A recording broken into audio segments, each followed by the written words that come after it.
niveau. Alors ça, c'était un peu... Alors, il y a un constat à faire, c'est que le système ne marche pas. Bien, il y a plusieurs constats à faire, d'après moi. Vos moyens de contrôle de la qualité, ils ne sont pas là. C'est-à-dire qu'il n'était pas suffisant. Vous avez entièrement raison. Il y a eu une première, si vous vous souvenez, il y a eu une première enquête qui avait été faite de moindre importance en 2007 à Saint-Eustache. Oui. On avait repéré quelqu'un qu'on pensait à ce moment-là qui était douteux dans son interprétation. On avait repris à ce moment-là 10-12 000 films. Et on s'était rendu compte que non, il n'y avait pas de grande discordance. Mais, malgré ça, on avait fait des recommandations. Et dans les recommandations, on avait dit, bien, il faudrait ramasser les statistiques de tous ces médecins-là qui font des mammographies, les compiler, puis voir le niveau de référence. Puis s'il y a des gens qui sont à côté de la coche, bien, on va aller les voir, les inspecter. Alors donc, ça, c'était une première mesure. Mais imaginez-vous que cette mesure-là, même si elle était entrée en vigueur, les chiffres, les statistiques, mais non, mais pas juste ça, il y avait un délai de 2-3 ans. Je sais, trop long. Bien trop long. Vous, là, si on vous évalue puis qu'on vous donne votre note 3 ans plus tard, non. Vous êtes rendu ailleurs? Oh yes. Ah, bon. Ça fait longtemps que je suis parti aller consulter ailleurs, à part de ça. Exactement. Parce que ça vient jeter un discrédit sur tout le dépistage de mammographie. C'est ça qui est la tristesse. Nous, ce qu'on veut dire, c'est que tout le dépistage n'est pas mauvais. Au contraire, la majorité des centres, ils font un travail extraordinaire. On encourage les patientes à continuer à faire le dépistage. Puis je vous dirais, la très grande majorité des centres et des spécialistes qui font les mammographies et qui interprètent les mammographies sont extraordinairement bons. Ça, je peux vous l'assurer. Ce qu'il faut faire, c'est qu'il faut faire des mesures de qualité un petit peu plus serrées pour éviter cette chose-là. Alors là, on peut faire des mesures en amont, c'est-à-dire qu'on peut former les gens plus, on peut leur dire, bien, faites de la formation continue, ayez des programmes où on va faire plus de dépistage, pas de dépistage, mais de formation sur le dépistage, mais on peut aussi l'avoir après, c'est-à-dire qu'on peut avoir des mesures où les statistiques sont données plus rapidement aux gens. On peut aussi augmenter les normes dans les cliniques privées où se font, parce que ceux qui sont des centres accrédités ou désignés, eux autres, ils n'ont pas de problème. Bien, c'est ça. Alors, Raymond Bergeron, était-il un radiologiste? C'est un radiologiste, mais il travaillait dans un centre privé, puis il était presque seul à travailler. Il y avait quelques autres qui allaient à l'occasion. Alors donc, il y avait une pratique un petit peu plus qu'on appelle solo, on pourrait dire solitaire. Alors, à ce moment-là, l'émulation ou la discussion de cas avec des collègues, vous en avez moins là, si vous êtes toujours tout seul dans votre groupe. Là. Est-ce que ce sera encore permis? Est-ce que c'est normal? Dans nos recommandations, ce qu'on dit, c'est que les gens ne doivent plus être isolés. On a 10 recommandations, puis on en a 15 qui sont des recommandations qui viennent, si vous voulez, appuyer des actions qui sont déjà entreprises. Mais dans les 10 nouvelles, il y en a qui demandent justement que les critères des centres privés soient les mêmes que dans les centres désignés où on fait des dépistages. Deuxièmement, que la rétroaction se fasse beaucoup plus rapidement et obligatoirement que ces médecins-là qui travaillent aillent à des activités du centre régional. Parce que quand vous êtes un centre de formation désigné, continue. Oui, mais pas juste ça. C'est qu'il faut discuter des cas. Puis si on a des interrogations ou des revues, bien, les collègues peuvent vous revoir avec vous. Mais je comprends pas, parce qu'un yogourt, là, c'est écrit dessus sur le pot. Passé date. Lui, t'as-tu passé date? T'as-tu mal fabriqué? Il était incompétent? Non, il est passé date, je peux pas vous le dire, là. Ben, j'ai entendu un argument, moi, dans la conférence de presse, on faisait un peu d'agisme, même. On disait, c'est parce que, vous savez, quand ils sont vieux, ils sont plus portés à s'isoler. Oui, j'ai été accusé de ça, moi, d'agisme, parce qu'au Collège des médecins, depuis qu'on est là, on entreprend certaines actions pour vérifier après 35 ans de pratique, ou quand on dépasse l'âge de 70 ans, on se fait poser des questions. C'est normal. Écoutez, on pose les mêmes questions aux gens de 25 ans quand ils arrivent à leur examen. Est-ce que tu es compétent? Est-ce que tu réponds aux questions? Est-ce que tu es capable de faire telle action? Et alors, ça change tellement vite qu'on n'est pas un médecin pour toujours. Et voilà. Et dans nos recommandations, il y en a plusieurs aussi. Puis pas juste pour l'individu, pour l'équipement. Si vous avez un équipement qui date de 30 ans, il est moins sensible, il est moins bien. Peut-être qu'il marche encore. Mais il est moins bien, peut-être. Voilà, mais peut-être qu'il n'est pas aussi sensible, voyez-vous. Oui. Est-ce qu'il y a une marge acceptable d'erreur? Oui. C'est quoi? Ce qui est... Parce que le ministre nous dit, bien, écoutez, au nombre qu'on fait, écoutez, 109. Moi, si je vous dirais marge acceptable, on essaie d'avoir 100 Je comprends Comme à l'école, on essayait toujours d'avoir 100 Il y en a. On essayait. Par contre, c'est très difficile d'avoir 100 Pourquoi? Parce que dans cette technique-là, la mammographie, c'est une technique qui est dépendante de celui qui la lit ou qui la regarde. Alors donc, il peut avoir des subtilités. Puis il y a un de mes amis médecins qui fait une comparaison à une mammographie. Il dit c'est comme chercher un flocon de neige anormal dans une tempête de neige. OK? Parce que quand vous avez une grosse masse dans un sein, vous la trouvez facilement, mais quand vous cherchez des micro-calcifications ou une trace, ça peut être plus difficile. Tu sais, c'est floconneux. Je comprends ça. Mais pour les 22 000 personnes, eux autres, c'était une grosse affaire. Exactement. C'est pas rien qu'une trace. Exactement. C'est leur vie. Vous avez raison.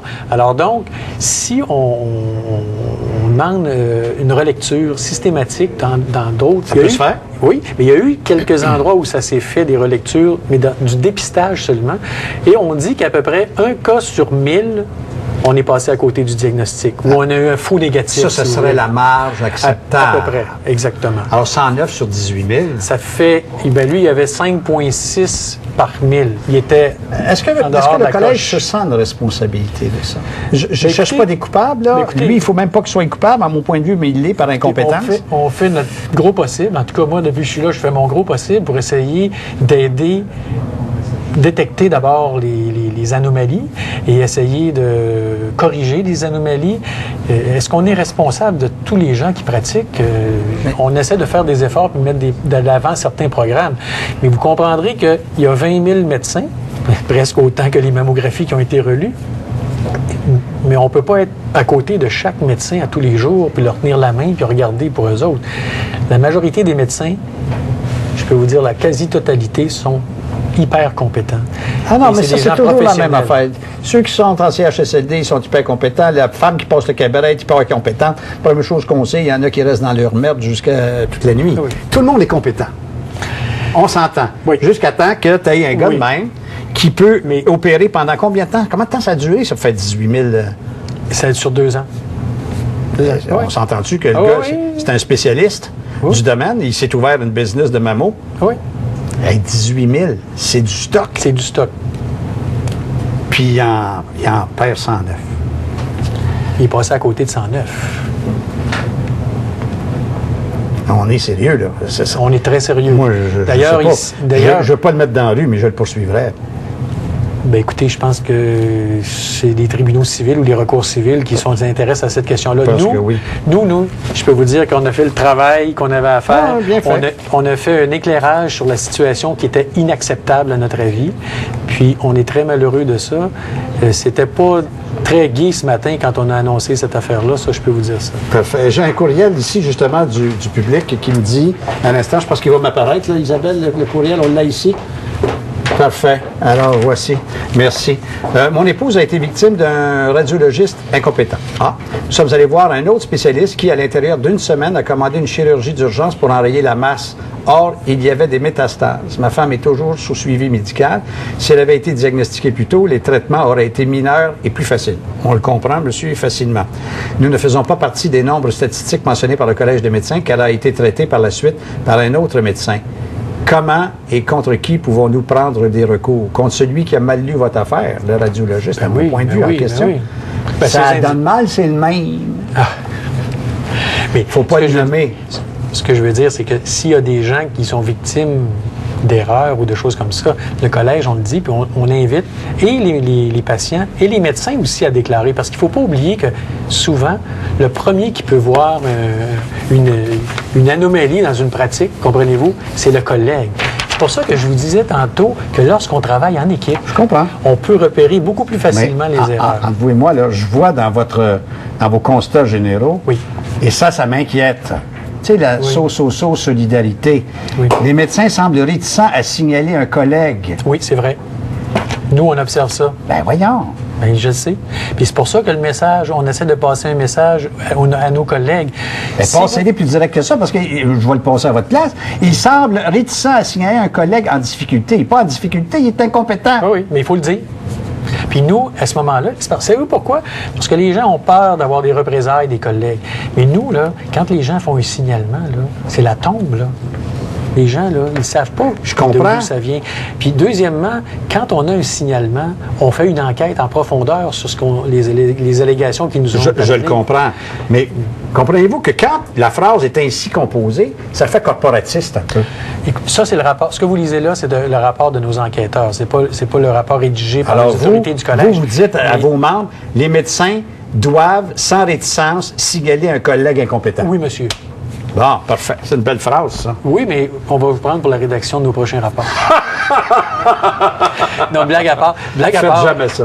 Blague à part, c'est que effectivement, c'est une des choses qui serait désirée, c'est que quand on voit un collègue, soit qui est en difficulté, parce que ça peut être quelqu'un en difficulté aussi. De toute nature, et pas un d'ordre professionnel. Ça peut être des problèmes de dépression personnelle, d'habitude de consommation XY, n'importe quoi. Difficulté dans la vie familiale. Des fois, qui vient entacher la pratique. Et voilà. Je comprends tout ça. Voilà. Merci beaucoup, docteur. Ben, ça m'a fait plaisir, monsieur. Au revoir. Et on dit aux gens, faites attention, faites les 2 fois, faites un... Non, mais écoutez, pas de check, qu'est-ce qu'on fait? Ce que je dis aux gens, d'abord, n'abandonnez pas le programme de dépistage. Si vous êtes une femme, ayez confiance d'aller dans ce programme-là parce que la quasi-totalité des examens sont bien faits. Deuxièmement, quand c'est fait par le bon gars. Deuxièmement, il y a des limites à ça. Il faut comprendre que c'est le meilleur examen qu'on a actuellement. Un jour, probablement qu'on aura une meilleure technologie, mais maintenant, c'est ça. Et deuxièmement, la seule façon, si on veut diminuer le taux de mortalité chez les femmes concernant le cancer du sang, c'est en faisant ça. Voilà. Merci beaucoup. Ça me fait plaisir. On s'arrête pour une pause et je reviens avec le président de l'Association des radiologistes du Québec.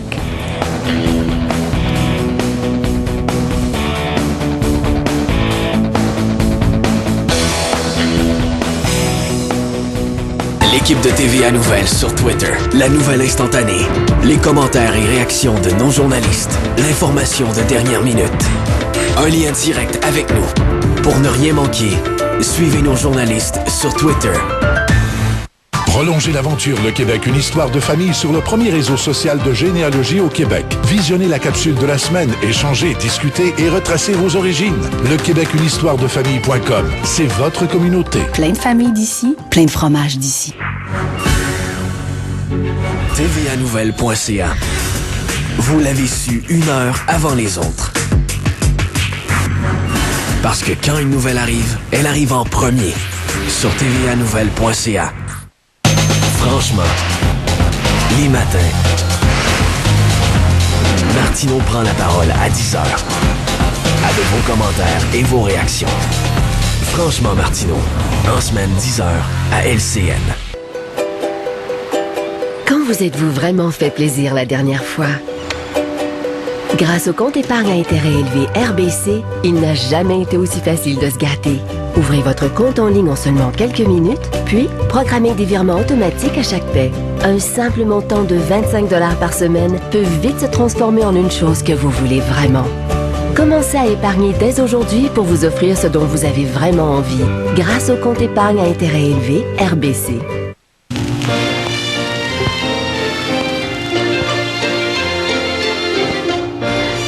Enfin, voici une innovation. Un bain de trempage unique pour tous les types de prothèses dentaires. Un design ergonomique, facile à manipuler, anti-dégâts.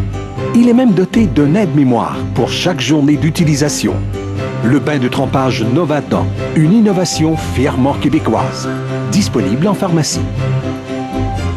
Chez Bébérama, c'est l'événement Salon Maternité-Paternité. Du 23 mars au 15 avril, on paie les 2 taxes pour tous nos fans Facebook. Oui, Bébérama paie les 2 taxes pour ses fans Facebook à ses 3 succursales de Saint-Hyacinthe, Trois-Rivières et Lachenay. Le Québec, c'est un pays jeune. Fait qu'on est jeune, puis on est à construire notre patrimoine culturel, puis le Rideau Vert en fait partie, et je souhaite qu'il en fasse partie longtemps. Parce qu'il faut croire que le théâtre, c'est important. Il faut croire à l'apport que ça a dans la société. Et puis, on déménage des montagnes.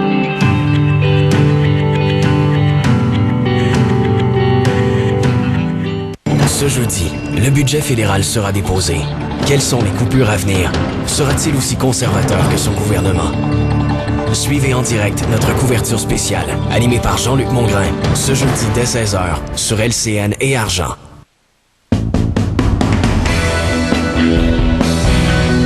Au centre-ville de Montréal, on retrouve Véronique Prince. Les manifestants se déplacent maintenant en direction de l'Est. N'est-ce pas, Véronique? Vous m'entendez? Oui, effectivement, Jean-Luc. Alors, Oui, là, je vous entends très bien. Écoutez, c'est difficile d'entendre ici parce qu'on a beaucoup de bruit. On entend aussi une sirène d'ambulance qui a de la difficulté à se faufiler. Moi, je me trouve présentement sur la rue Sherbrooke-Ouest, devant les bureaux d'Auto-Québec, qui sont aussi les bureaux de la CREPUC, donc des recteurs d'université. Et ici, c'est une manifestation qui est très tranquille, c'est pacifique. Les gens sont ils s'assoient ou alors ils profitent du soleil. Ça se passe bien ici. On a encore quelques centaines de personnes.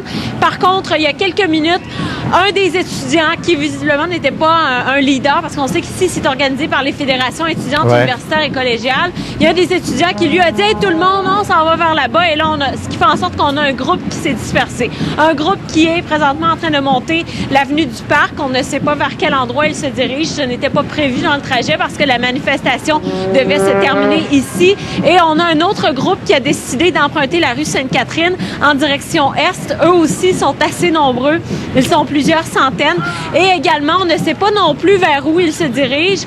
Donc, on a des groupes comme ça qui commencent à se disperser. Je vous dirais que les groupes sur l'avenue du Parc et Sainte-Catherine semblaient peut-être un petit peu moins calmes que le groupe qui est ici, mais en tout cas, ça va être à suivre. C'est certain que pour les automobilistes, si ça se poursuit comme ça va être une heure de pointe qui est très, très difficile parce que, comme je vous le disais, même les ambulanciers, qui est une artère principale ici sur Sherbrooke, ont de la difficulté à se faufiler, doivent emprunter des petites rues. Alors, on ne sait pas quand est-ce que les policiers vont leur demander de quitter, mais pour l'instant, ça se passe dans le calme, en tout cas ici sur la rue Sherbrooke. Parfait, merci beaucoup, Véronique. Tassez-vous un petit peu, Véronique, je veux lire au complet la fiche derrière vous, là. Éducation accessible pour tous. Voilà, messieurs, on vous a rendu une visibilité. Nous allons maintenant parler au docteur Frédéric Desjardins, qui est le président de l'Association des radiologistes du Québec. Bonjour, docteur Desjardins. Bonjour, monsieur. Un radiologiste, c'est celui qui, entre autres, est responsable des examens de mammographie. Exactement. C'est lui qui les interprète. Est-ce que vous avez des équipements à la fine pointe au Québec? Parce qu'il y a des gens qui m'ont dit, des gens en radiologie ou en d'autres matières, on ne voit pas bien. Non, on a des équipements à la fine pointe, puis il faut faire attention parce qu'aujourd'hui, c'est un peu ça là, qui filtrait là, de certaines conférences de presse ou d'entrevues. C'est ça. C'est que quand on n'était pas numérisé, on n'était pas bon. Ça, c'est pas vrai. Là. On peut faire de l'aussi bonne pratique avec de la mammographie conventionnelle, dite analogique sur film, que digitale. Par contre, je pense que le collège a beaucoup insisté sur la digitalisation parce que c'est plus facile de retrouver les dossiers. Donc là, tu sais, le 22 000 mammographies. C'est le référencement qui est plus facile avec la digitalisation que l'autre, que le film traditionnel. Parce que là, le film, il peut être parti, il peut être sorti dans des boîtes. Il y a eu beaucoup de travail clérical. En fait, moi, je tiens à féliciter le collège. Ça a été fait rapidement, de façon diligente. C'est un gros job, 22 000. Comment vous êtes les radiologistes au Québec? On est 600. Y en a-tu d'autres, des Raymond Bergeron? Moi, ce que je peux vous dire, là, c'est que, bon, je ne sais pas, mais ce que je peux vous dire, par contre, c'est qu'on travaille depuis 2 ans pour resserrer les mécanismes de contrôle de qualité pour pas qu'il y en ait d'autres. Ça, je peux vous le dire, ça. OK. Mais il pourrait se passer un autre gars qui se fait une business de mammo, là. Ben, 18 000, c'est de la mammo, ça?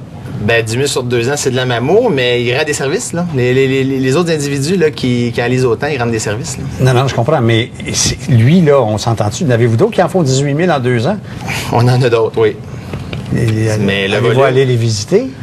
Ben, ce que je vous dis, c'est qu'on a des mécanismes en place, puis on suit des indicateurs de performance des individus puis des cliniques. Si je suis une femme ou je veux passer une mammographie, je serais-tu mieux d'aller en passer 2, donc de vous encombrer? Parce que c'est ça que ça arrive, là. Non. Si je suis pas sûr, je vais aller repasser un autre test, ça va m'en faire 2, moi vérifier mes affaires. Monsieur Mongrain, au Québec, le programme, le taux de détection du programme actuellement, il est supérieur au taux de détection attendu lors de la création du programme, puis il se compare avantageusement aux autres programmes de dépistage des autres provinces canadiennes. Le temps de réponse pour un examen, c'est quoi? Vous voulez dire le temps d'attente pour avoir sa mammographie? Ouais. Non. Le temps d'attente pour une fois que je me suis fait serrer le sein entre 2 plaques, là, c'est quand est-ce que je vais savoir si j'ai quelque chose ou pas? C'est très rapide. En fait, quand on passe la mammographie, elle est interprétée dans les jours suivants. C'est normal, c'est normal. Si la mammographie est considérée normale, on a besoin de faire des examens supplémentaires. Là, il peut y avoir un peu d'attente. Ça dépasse rarement 3-4 semaines. C'est long, hein? 3-4 semaines? Je comprends que c'est vrai que c'est beaucoup de stress pour les femmes. C'est anxiogène. Oui, absolument. On le comprend, ça. Mais la majorité de ces investigations-là vont faire qu'il y avait rien. C'est une fausse alerte, puis finalement, il n'y avait rien. OK, donc, mais oui, il y a de l'anxiété. Est-ce que vous appuyez les propos du ministre de la Santé qui dit « Écoutez, 109, c'est une norme qu'on fait. Et on voudrait bien qu'il n'aille pas, là, mais... » Non.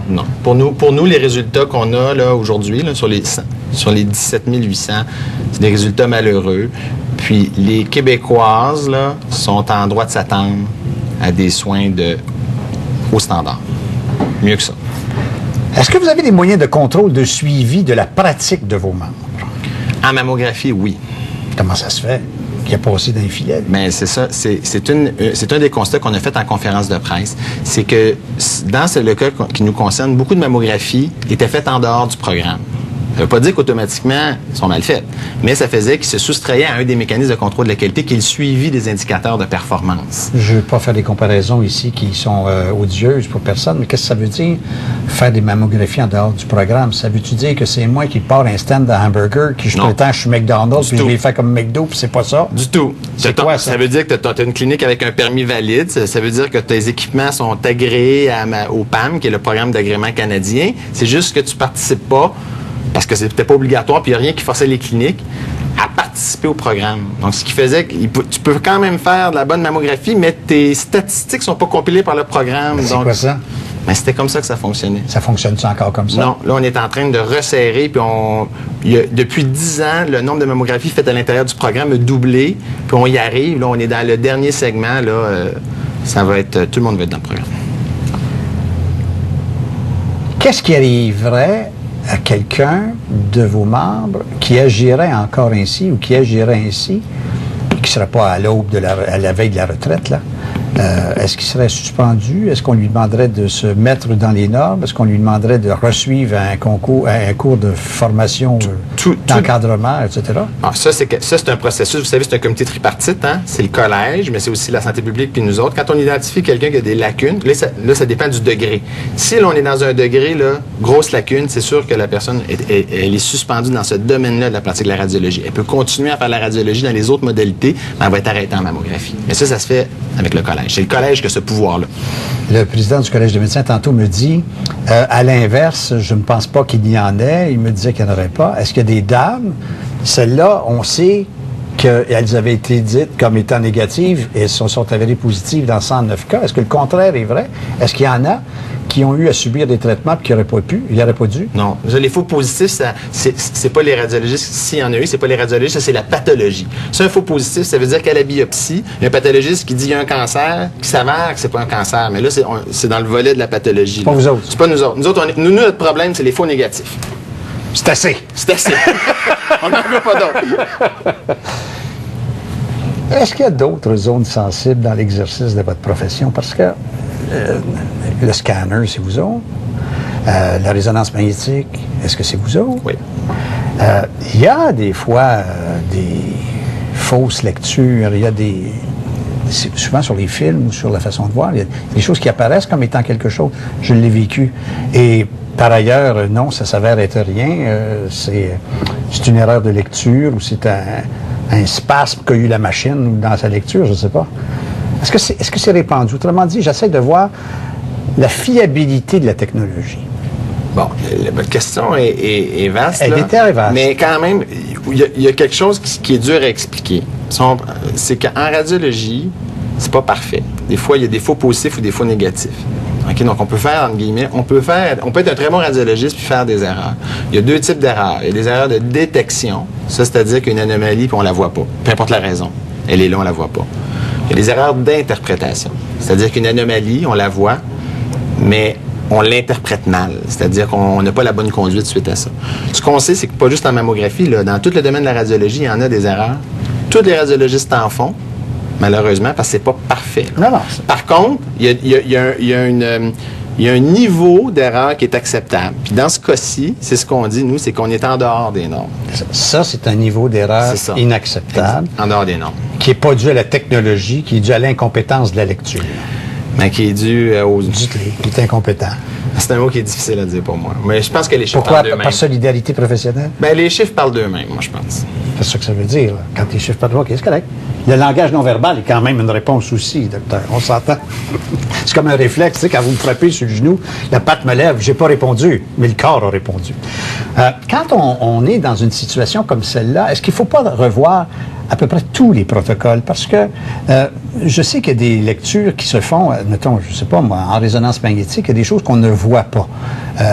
Ça ne répond pas. Et là, il y a une multiplication, parce que ceux qui ordonnent, va donc passer un scan, va donc passer une résonance magnétique, eux autres, ça couvre leur activité professionnelle. Ouais. Le diagnostic, là, par le scanner, c'est surutilisé à mon point de vue. Je suis pas sûr que c'est nécessaire en tout, mais il y en a beaucoup qui se font. Oui. Là, c'est drôle parce que ça, c'est un autre domaine qui nous touche moins. C'est ce qu'on appelle la pertinence de la prescription. Ben c'est ça. Mais c'est lui qui a fait. Non, mais c'est pas nous qui la prescrivons. Non, j'ai bien dit ça. On a peut-être le médecin pourrait faire beaucoup en scan. Nous, on a des torts, mais on les a pas tous. Puis à un moment donné, dites-vous une chose, c'est jamais les radiologistes qui prescrivent les examens radiologiques. Je comprends. Nous, on est des consultants pour nos confrères. Je comprends. Donc là, ça, c'est un autre domaine qui est très complexe. Ça vient augmenter votre niveau de risque? Bien, ça vient augmenter, à un moment donné, augmenter la charge de travail.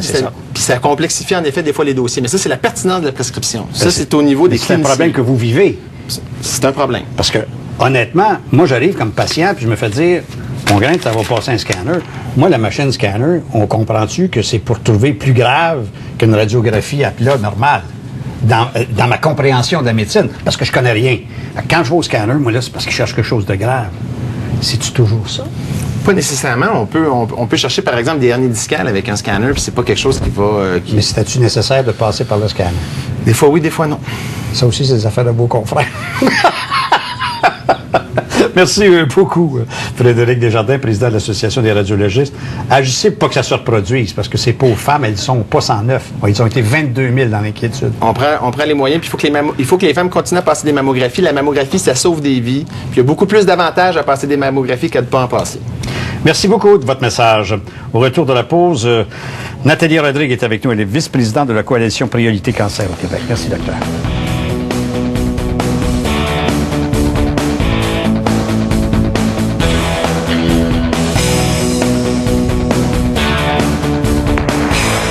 Crest Complete nettoie et protège. Mais ce n'est pas tout. Il offre le rafraîchissement de Scop, une puissance extra blanchissante et plus encore. Crest Complete, la protection qu'il vous faut, les extras que vous désirez. Mademoiselle, m'as-tu vu? Si votre voisin pouvait retrouver sa langue, il vous remercierait chaque jour de mettre de la folie dans sa vie. En l'honneur de tous les gens fascinants comme vous, voici le parfum Sunflower and Sunshine de Gain et d'autres parfums à votre image, tout sauf ordinaire. Ces adolescents sont décédés d'un arrêt cardiaque. Cet appareil aurait pu les sauver. Pour Yannick, il est trop tard. Mais pour d'autres cas, il n'est pas trop tard. On peut changer des choses. JE, ce samedi 13h et 16h sur Argent. Lorsqu'il fait chaud, vous aimez bien ouvrir les portes et laisser pénétrer l'air frais. Mais le problème se pose lorsque les moustiques se manifestent sans être invités. Voici le Magic Mesh, une porte moustiquaire qui s'ouvre facilement et se referme d'elle-même derrière vous. Si vous avez les mains pleines, ou si un membre de la famille est distrait, vous pourrez tout de même aérer la maison tout en évitant une invasion de moustiques. Le secret n'a rien de mystérieux, ce sont des aimants, 18 aimants pour être exact. Lorsque vous les séparez, ils se referment automatiquement, ce qui donne bien peu de chance aux moustiques. Magic Mesh est idéal pour les portes simples, essentiel pour les portes coulissantes et indispensable pour les roulottes ou les véhicules récréatifs. Vous avez les bras chargés, mais le Magic Mesh s'occupe de fermer la porte derrière vous. Il est aussi idéal pour les animaux domestiques qui n'auront plus à gémir ou hurler. Ils n'auront qu'à entrer à leur guise. Fini aussi les portes qui claquent, puisqu'ils se referment délicatement. De plus, il est facile à installer. Aucun clou, aucune vis, aucun outil. Il s'assemble en quelques secondes et de façon permanente. Peu importe les nombreux va-et-vient des enfants ou des animaux. Faites pénétrer l'air frais dans votre foyer et laissez les moustiques à l'extérieur avec Magic Mesh. Une valeur de 50 $ pour seulement 29,95 $. Et de plus, Magic Mesh vous permet d'économiser. Avec le beau temps, vous pouvez laisser les portes ouvertes et n'avez plus à utiliser la climatisation. Et si le froid se manifeste, vous n'avez qu'à le démonter et le ranger.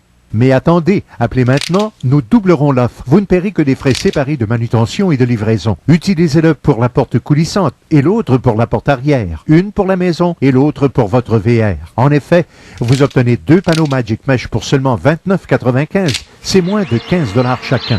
N'attendez pas. Appelez et commandez le vôtre aujourd'hui. Pour commander Magic Mesh, veuillez appeler le 1-800-686-4029 ou visitez-nous en ligne au www.achetezmagicmesh.ca. TVA Nouvelles, la force des nouvelles. Derrière vos nouvelles, des gens qui parlent de ce qui vous touche. Une seule équipe, au cœur de vos préoccupations, à travers tout le Québec.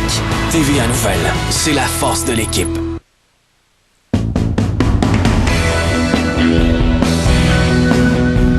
Un autre point de vue d'une même situation, Nathalie Rodrigue est la vice-présidente à la Coalition Priorité Cancer au Québec. Les délais dont parlaient les médecins tantôt, c'est peut-être pas partagé par des gens qui, de l'autre côté, évidemment, ont l'autre vision des choses, des gens en situation de cancer. Bonjour, Mme Rodrigue. Bonjour, M. Mongrain. Avant de parler de tout ça, il y a 109 cas de dames atteintes qui n'avaient pas été lues comme il faut dans cette relecture-là. On s'en est aperçu. On va y revenir tantôt. Mais il y a aussi un pourcentage de femmes qui n'ont pas été rejointes, avisées de quelque façon que ce soit, qu'il fallait faire une relecture de leur cas et où les rencontrer et où leur faire parvenir une lettre parce que notre fameux dossier santé électronique central ne marche pas. En effet, si on n'avait pas eu peut-être tout le cafouillage qu'il y a eu autour de ce dossier-là et les centaines de millions de dépensés pour qu'on en arrive aujourd'hui en 2012 à commencer à le mettre en place dans la région de Montréal, mais peut-être que s'il avait été livré à temps en 2006, on aurait retrouvé les mammographies de ces 2,3 % de femmes-là qui n'ont pas été recontactées. Voilà. Donc, sans être alarmiste, il faut voir que 2,3 % des 22 000 cas qui sont disparus dans la nature. Jamais on n'a été capable de les rejoindre. C'est ça. Et à ce moment-là, on ne peut pas dire est-ce que la personne... Est-ce que c'est 109 le résultat réel? Ou 109, mais parmi les 2,3 % on ne peut pas dire non plus est-ce qu'elles ont des résultats négatifs, positifs, exact. Est-ce qu'elles sont mortes ou est-ce qu'elles sont en train de développer un plus grand cancer? Alors, tout ce qu'on en sait, quand on voit 109, c'est 109, mais il faut compter aussi ce 2,3 potentiellement où il pourrait y avoir dans les mêmes proportions peut-être. Peut-être. Parfait. Parlons des délais, parce que cette affaire remonte quand même à 2010. On est en 2012. Faire des relectures de 22 000 dossiers, je comprends que ça peut être long. En plus de la charge de travail des radiologistes. En plus de la charge de travail, parce qu'eux ont été prêtés à ce dossier, mais il fallait aussi qu'ils gagnent leur vie et qu'ils continuent à opérer. Dans ce 2 ans-là, à mon point de vue, il y a un niveau d'anxiété énorme. Ça doit être épouvantable, le stress de dire, écoute, mon affaire est relue, moi j'ai été chez ce docteur-là, je ne sais pas, je l'ai-tu pas, et puis là, je pense que psychologiquement, tu dois l'avoir. Bien, psychologiquement, c'est sûr que les personnes sont dans l'incertitude. On a eu des appels à la coalition. Moi, je connaissais une personne qui avait été, où sa mammo avait été lue par ce médecin-là et qui a été relue. Et pendant le laps de temps que ça a pris pour avoir son deuxième résultat, qui heureusement était négatif, il y avait une tension. Veux pas, tu y penses. C'est un stress énorme. C'est un gros stress. C'est dommage. C'est dommage que ces femmes-là aient dû subir ça, mais à l'époque, en 2010, lorsque le dossier est devenu quelque chose d'actualité, on l'avait déjà dit, ça prend du contrôle de qualité. On avait vu la même chose avec la pathologie, les pathologistes lors du... Sur les lamelles. Là, les lames pour les cancers, pour la détection des marqueurs du cancer du sein. Ça prend des contrôles de qualité externes. Il faut que les médecins, que les technologistes, etc., puissent se comparer, se revérifier. Ça se fait déjà en cytologie pour les pap tests. Une lame sur 10 est relue par une autre cytologiste pour s'assurer que les lectures sont conformes. Et si il y a une déviance, bien, on peut rectifier le tir en redonnant de la formation, des stages, etc. Mais ça doit être fait autant pour les médecins. C'est des humains, ils sont faillibles comme tout le monde. Oui, absolument, absolument. Et ici, on a quelqu'un qui est responsable, à mon point de vue, d'erreurs médicales importantes dans la lecture des choses, mais il ne s'agit pas de mettre tout le monde dans le même panier. Non, il faut juste dire, écoutez, ça sera même utile pour les médecins, ils travailleraient avec une plus grande sécurité. Oui, puis il y a une chose qui est ressortie du rapport lors de la conférence de presse ce matin, c'est la variabilité dans les pratiques. C'est pas normal, ça. Non, le protocole n'est pas le même tout le temps. Non, puis nous, ce qu'on dit quand on parle, on revient souvent avec une agence, avec un plan de lutte contre le cancer. Mais ce qu'on voudrait, c'est une agence qui émette des directives claires, pareilles pour tout le monde, puis qui ait les dents pour obliger les gens à suivre ces directives-là. Exact. Parlons maintenant de la position des gens qui vont passer une mammographie, un test de prévention, donc. La mammographie demeure quelque chose d'important. Il ne faut pas abandonner ça à cause de cette situation. Je pense qu'il faut faire de l'éducation aussi. Là. Beaucoup d'éducation. Puis à Montréal, ce qu'on se rend compte aussi, une grosse difficulté, c'est d'atteindre les personnes des communautés culturelles. On a un des plus bas taux de dépistage du cancer du sein de la province. à Montréal parce qu'on ne va pas rejoindre les femmes des communautés culturelles. Alors, il y a un gros travail à faire du côté de l'Agence de santé et services sociaux avec les groupes communautaires en place pour sensibiliser ces femmes-là parce que ça sauve des vies. Et c'est presque malgré elles, j'ai l'impression qu'il va falloir leur dire parce que peut-être que ce n'est pas justement dans leur fonctionnement et pourtant leur vie est tout aussi importante. Des questions de religion, etc., de croyances. Mais c'est intéressant que vous le disiez parce que, effectivement, je veux dire, tout le monde a ce droit à la vie-là puis a droit à cette technologie du dépistage. Oui. Le médecin nous disait, puis là, 3 semaines après la mammographie, on a nos résultats, puis on est capable de repasser un deuxième test s'il fallait, si le cas... Comme une échographie, etc. Si on est dans le privé, je suis d'accord, si on est dans le privé, que la personne a le 130 140 à verser à un médecin... Au public, moi, je peux vous dire, pour l'hôpital de Verdun, il y a 1 an, c'était 6 mois d'attente. Alors, la personne qui n'a pas beaucoup de revenus, qui a un test qui n'est pas tout à fait positif ou négatif, on n'est pas sûr, ça prend une échographie. Alors là, c'est 6 mois d'anxiété pour pouvoir aller passer un deuxième test. Et s'il fallait, le cas échéant... Que ça soit positif. Que ça soit positif. Alors, le cancer peut avoir évolué. Ce 6 mois-là peut faire une différence importante et énorme. Ça aussi, il y aurait peut-être une amélioration à faire de rappel, de contrôle, plus dans les délais. Est-ce qu'on serait capable, vous pensez, de le faire? Le manque de ressources, on le sait tous. Bien, le manque de ressources, c'est quand même un peu spécial. Lorsqu'on va faire ces tests-là à l'hôpital, ça prend quelques semaines à avoir les résultats. Lorsqu'on va dans une clinique privée, le médecin est capable de nous donner les résultats 15 minutes plus tard. Pourquoi ils sont capables dans le privé et ils ne sont pas capables dans le public? Ah, ça, c'est la même chose pour être opéré. C'est un peu aberrant. On dit qu'on n'a pas une médecine à 2 vitesses. Ah non, mais elle existe. Écoutez, il ne faut pas se mettre la tête dans le sable. Elle est institutionnalisée, elle est là et faite même en collaboration avec les mêmes qui pratiquent au privé qu'au public. C'est ce qui est dommage en termes de divergence de pratique. Quelle est la réaction, j'allais dire, de principe de l'association, de la coalition, quand on voit que sur 22 000 cas, un médecin en a fait, écoutez, il y en a lu 18 000. C'est du stock, ça, là, en 18 mois, en 20 mois. C'est beaucoup, mais je ne sais pas c'est quoi la norme, là. Et quand vous voyez l'erreur à 109, vous dites, tant mieux si on était capable de les dépister, tant mieux si elles ne sont pas encore passées à un autre monde. Là. Il paraît que son suivi est pris en charge. Mais ce 2.3 là aussi est inquiétant sur le On les cherche.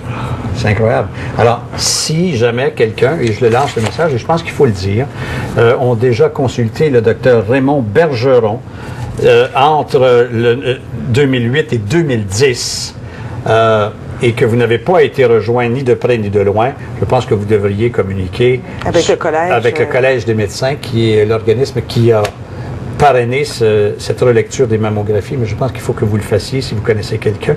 Juste vérifier ça. Le docteur Raymond Bergeron était en fonction. C'est mammographies à lui que l'on a relu dans cette vaste travail de relecture des mammographies. Et si ça s'est passé pour vous entre le 9 octobre 2008 et 2010, eh bien, si vous n'avez pas été rejoint ni de près ni de loin par quiconque, une lettre ou quoi que ce soit, je pense que c'est vous qui devez maintenant vous informer auprès du Collège des médecins. Merci beaucoup de ce travail, de cette sensibilisation, madame. Merci bien. Nathalie Rodrigue, vice-présidente de la Coalition Priorité Cancer au Québec. Au retour de la pause, une dame vient témoigner. Elle est atteinte du cancer du sein. Elle a été victime d'une mauvaise lecture, non pas dans le cadre de ce cas particulier qui nous occupe. Madame Micheline Lalonde est avec nous. Elle va nous parler de qu'est-ce que c'est que d'apprendre tout d'un coup suite à une mauvaise lecture.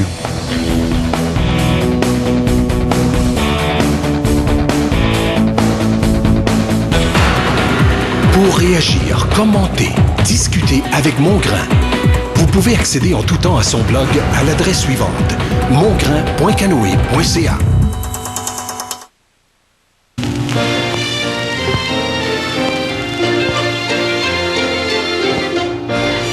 Enfin, voici une innovation. Un bain de trempage unique pour tous les types de prothèses dentaires. Un design ergonomique, facile à manipuler, anti-dégâts. Il est même doté d'un aide-mémoire pour chaque journée d'utilisation.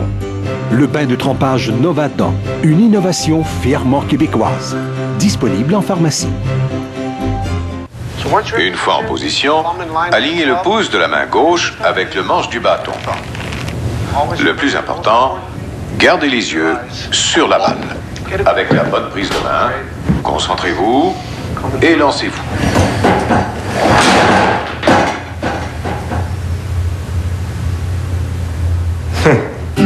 Pour réduire vos impôts, il vous faut un plan financier personnalisé. Venez rencontrer un expert de Desjardins pour établir le vôtre. Aujourd'hui, je vais vous montrer comment on fait des bancs de parc avec un petit pot de fromage à la crème. Voilà. Si chacun en récupérait un de plus par semaine pendant 1 an, nous aurions assez de plastique pour fabriquer 150 000 bancs de parc. Récupérer, c'est recréer. Aujourd'hui, je vais vous montrer comment on isole des maisons avec un pot de confiture. Voilà. Si chacun en récupérait un de plus par semaine pendant 1 an, nous pourrions produire assez de laine minérale pour isoler 225 000 maisons. Récupérer, c'est recréer. La couleur la plus riche, le soin ultime, aucun gris. C'est Excellence Crème de L'Oréal. Qu'est-ce qui me séduit? Excellence offre une triple protection. Un pré-traitement qui répare et renforce. Une couleur riche qui ne coule pas et qui protège. Des cheveux revitalisés durant des semaines. Une couleur incroyablement riche. Aucun gris. Magnifique. Pourquoi j'exige Excellence? Pour moi, c'est la meilleure coloration au monde. Excellence Crème colorante triple protection. On le vaut bien. Essayez Root Rescue de L'Oréal pour de parfaites retouches entre les colorations. Mon nom c'est Daniel Minani, j'habite à Sherbrooke, en Estrie. Je fais la production des tomates. Je suis agronome de formation et j'aime mon métier. Toutes nos origines, la web-série qui trace un portrait réel de Québécoises et de Québécois d'origines diverses, est de retour. Laissez leurs proches vous raconter leur histoire et vous expliquer comment ils enrichissent le Québec. Diffusez dès aujourd'hui sur toutenosorigines.gouv.qc.ca. Le bon réflexe. LCN. Les idées, ça se discute. On a deux visions des choses. On était dans le vaseux, là. Difficile à entendre. On flirte avec le cynisme absolu. Tout le reste, ça veut rien dire. C'est pas prouvé, c'est pas prouvé. Nous autres, on parle de ce qui se passe de vrai, là. Denis Lévesque, en semaine, 19h.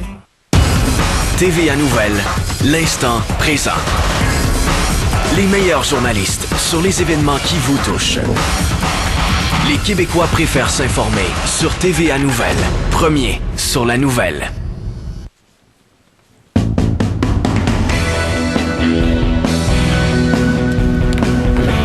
On retrouve Sylvain Drapeau pour savoir ce qui se passe à LCN maintenant.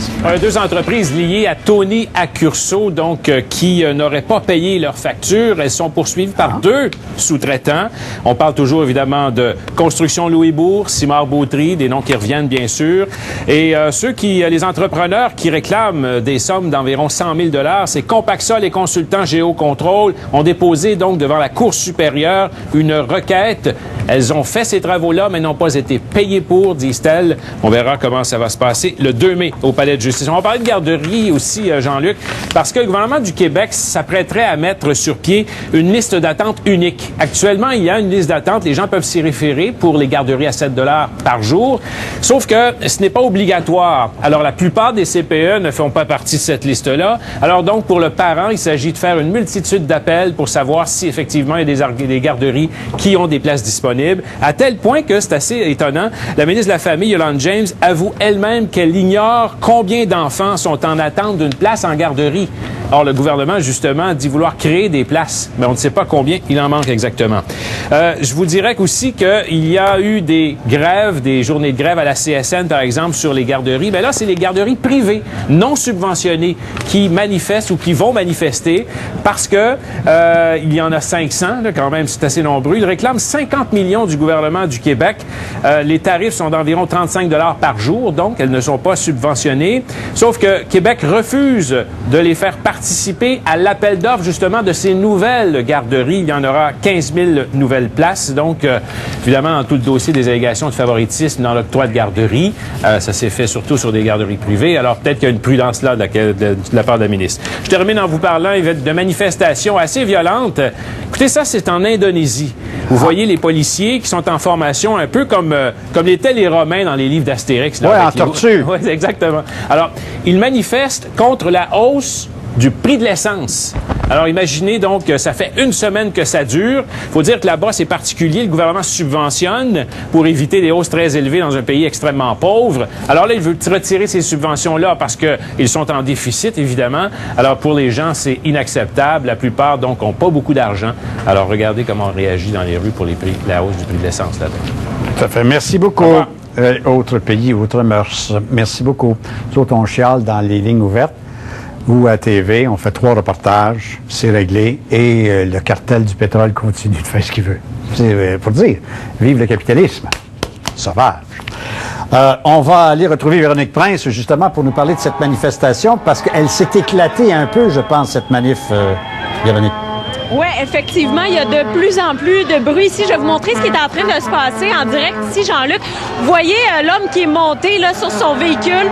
Lui, c'est un automobiliste qui essaie de passer sur la rue Sherbrooke-Ouest. Il essaie de circuler ici et les étudiants l'empêchent de le faire.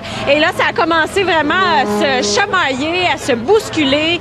Et là, il y a des étudiants qui les ont séparés et qui ont crié des slogans comme quoi il fallait rester pacifique, parce que le mandat de la manifestation d'aujourd'hui, c'était de rester pacifique. Et là, vous voyez cet automobiliste-là qui s'impatiente, qui est frustré également d'être filmé et d'être encerclé comme ça de la part des ça va être Cardinal Jolieu. C'est quoi son livre? Pardon? Le titre de son livre, on ne sait pas. Je ne suis pas, honnêtement, je suis un petit peu trop loin pour être capable de le lire, mais visiblement, il essaie de leur faire la leçon, sans vouloir faire de jeu de mots. Il est en train là, de leur expliquer, je pense, les raisons pourquoi il veut circuler ici, tout ça. Mais comme je vous disais, ça s'est chamaillé quand même là, il y a quelques instants, mais là, disons qu'il est assez bien cerné. Ça bouge plus trop ici. Non, ça ne coûtera pas cher de gaz. Parfait. Non, effectivement, je pense qu'il va être pris là pour un petit bout. Merci beaucoup, Véronique. T'en prie. Merci bien. On apprend aussi que d'autres manifestants sont sur la rue Saint-Laurent, d'autres sur Duluth. Alors, on voit que cette manifestation initialement concentrée, prévue avec un trajet pour lequel on a avisé les forces de l'ordre, eh bien, des gens se sont dissociés de cette manifestation majeure et des groupuscules, donc, se dirigent un peu partout à travers la ville. Est-ce qu'ils viendront, justement, perturber la quiétude? Ce n'est pas impossible. Ça fait partie, évidemment, de leur stratégie. On va s'arrêter pour une pause et on retrouve Mme Micheline Lalonde avec nous qui fait un témoignage, atteinte du cancer du sein. Elle a été victime d'une mauvaise lecture. Elle ne compte pas en rester là.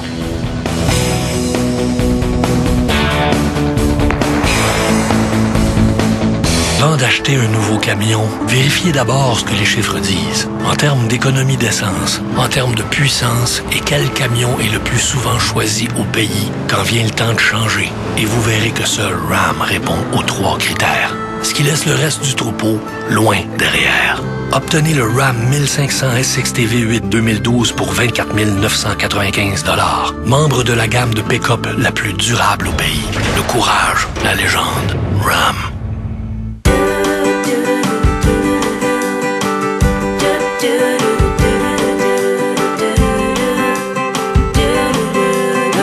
Lorsqu'il est si facile de digérer le lait, il est tout aussi facile de l'aimer.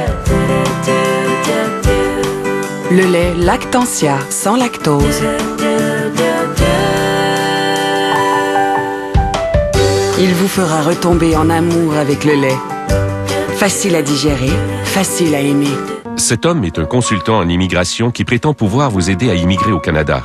Il vous dit qu'il peut, moyennant certains frais, garantir que vous obtiendrez un visa ou un emploi, faire entrer votre conjoint au pays plus rapidement ou créer une demande parfaite. Il ment. Si vous avez recours au service d'un consultant en immigration, assurez-vous de son honnêteté. Pour savoir comment vous protéger et pour en savoir plus sur la marche à suivre pour immigrer au Canada, visitez immigration.gc.ca/antifraude. Un message du gouvernement du Canada. Au Journal de Montréal, nos chroniqueurs font la différence. Jean-Luc Mongrain. Plus que jamais, il dénonce les absurdités et les injustices de notre système. À lire les jeudis et dimanches dans le Journal de Montréal. L'aspirateur central Cyclovac vous présente sa dernière innovation, Wally. Facile d'utilisation, rapide et toujours à portée de la main, il fait pratiquement le ménage à votre place.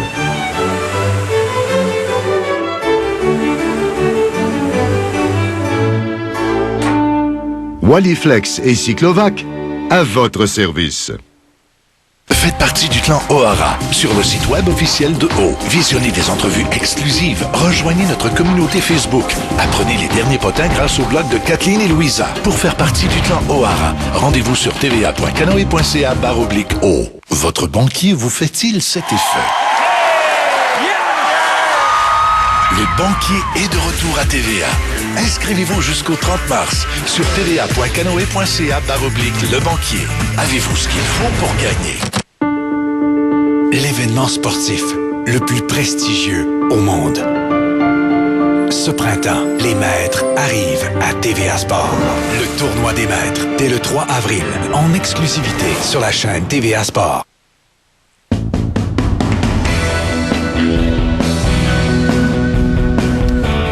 Madame Micheline Ladonde a accepté de venir nous rencontrer. C'est une dame qui elle-même a subi un mauvais diagnostic, une fausse lecture, une mauvaise lecture de sa mammographie. Bonjour, Madame Ladonde. Bonjour. Merci de venir nous rencontrer. Ça fait plaisir. Alors, vous êtes atteinte d'un cancer du sein. Oui, de deux seins. Les deux seins. Les deux seins. Les deux seins, plus une métastase ganglionnaire. Les ganglions étaient atteints. Sous les selles. Sous les selles. Quand même sérieux. Oh oui, c'est sûr que c'est sérieux. Et vous avez appris ça quand? Moi, j'ai appris ça... j'ai eu des doutes, comme je vous disais, quand j'ai pris ma douche, puis j'ai palpé des masses au sein. J'allais voir mon médecin. C'est sûr qu'après ça, il m'a envoyé voir pour une autre. Mais mammo, échographie, c'est sûr, dans une autre place que je suis allée, là. Puis ça, c'était... J'ai passé ces examens-là le 19 juin 2009. En juin 2009, vous passez une deuxième mammographie. Non, en 2006, j'en avais passé. Ah oui? 2006, et c'était positif. Mais c'était positif en ce sens qu'ils disent que le médecin que j'ai fait lire, moi, par moi-même, là, il dit que si j'aurais eu besoin en 2006 de pousser l'évaluation, c'est-à-dire au lieu d'avoir juste une mammographie, j'aurais dû avoir une échographie puis possibilité de biopsie en 2006. En 2008, avec le même médecin, ben, lui, en 2006, il a marqué revoir dans 2 ans. C'est sûr, moi, je l'ai revu dans 2 ans. J'ai passé une autre mammographie qui est revenu. Le centre radiologique m'a téléphoné pour me dire le médecin qui voit vos films, il aimerait que vous passiez une échographie. Évidemment, je suis allée 2-3 jours après passer une échographie. C'est là que c'était positif. C'était positif, mais lui, il l'a marqué négatif. En plus? Oui. Moi, j'ai appelé mon médecin à son bureau pour savoir. Puis c'était marqué... le morceau qu'il voyait, là, qui disait, c'était un amas glandulaire. Donc, c'était rien. Puis, revoir dans 2 ans. On n'était pas dans une tumeur cancéreuse. Non. Selon lui. Même à l'interrogatoire, il dit qu'il n'y en avait pas. Il dit encore qu'il n'y en avait pas. On va revenir à l'affaire de l'interrogatoire. Et là, c'est vous-même, en fait, qui s'en est aperçu, en prenant votre douche, en faisant votre toilette, vous êtes aperçu que vous aviez une bosse, puis vous dites là, écoute bien, là, il y a quelque chose là. Quand on a un sein, mais c'est évidemment qu'on cherche partout ailleurs. Hein? Non, je vais trouver un autre à l'autre sein. Oui, je le comprends. Donc, cette mauvaise lecture initiale date de 2006. Oui. Et avant que vos traitements commencent, puis qu'on sache vraiment que vous étiez atteinte d'un cancer du sein, c'est 2009. C'est de septembre 2009. Il s'est écoulé 3 ans. Oui, 3 ans. Avec une possible aggravation de la situation. Mais peut-être que la situation n'aurait pas été aussi grave si j'avais été commencé à être traitée en 2006. Peut-être que vous n'auriez pas de métastase glandulaire. Peut-être j'aurais eu juste un cancer du sein parce que l'autre masse est très petite. Avec une excision limitée, peut-être. C'est tout des peut-être, hein? On est dans le peut-être. Oui. Puis là, ça va bien? Là, actuellement, ça va bien. Pas peut-être, ça va bien. Ça va bien, oui. Il faut que ça aille bien. Ça va bien. Mais ça fait partie de ça ici. Oui, c'est là que c'est le problème. J'ai des contrôles en mai prochain pour une écho et une mammographie. Oui. Contrôle annuel. En mai? Cette année. C'est dans 6 semaines, 8 semaines. Nerveuse? Anxieuse? Non. Non, je pense qu'on ne peut pas rien me prendre de plus, là. Il faudrait qu'on m'apprenne que j'ai une récidive, par exemple. Là, vous êtes sous traitement, vous êtes sous contrôle? Oui. Jusqu'à date. On voit toujours avec les contrôles. C'est ça. Puis ça va bien. Oui. Est-ce que vous avez l'impression, à quelque part, tu sais, des fois, il y a des affaires, ce qu'on ne sait pas, ça fait pas mal. Mais quand on apprend qu'on aurait dû le savoir, ça fait mal. Oui. Mais moi... Avez-vous été roulé? Selon vous, y a-t-il quelqu'un qui a fait une erreur majeure qui vous a trompé? Bien, moi, il y a quelqu'un qui n'a pas fait sa job, en tout cas, M. Mongrain. Hein?